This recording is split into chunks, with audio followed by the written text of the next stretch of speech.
মহাশিৱৰাত্ৰি উপলক্ষে প্ৰতিটো শিৱ মন্দিৰত দেখা গৈছে ভক্তৰ ভিৰ। এয়া পৰিৱেশ ঢেকীয়াজুলি কুমাৰকামৰ শিৱ মন্দিৰৰ। পুৱাৰে পৰাই মন্দিৰত বন্তি প্ৰজ্বলন কৰেহি ভক্তবৃন্দই। দেৱাদিদেৱ মহাদেৱ আৰাধনা কৰা দেখা পোৱা যায়।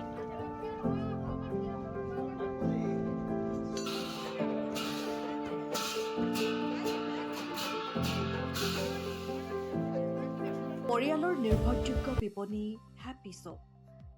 আপোনাৰ প্ৰতিদিনে ব্যৱহাৰযোগ্য খাদ্য আমাৰ হেপী শ্বপত উপলব্ধ। লগতে থলুৱা খাদ্য সম্ভাৰ, বেকাৰী, কফিও উপলব্ধ।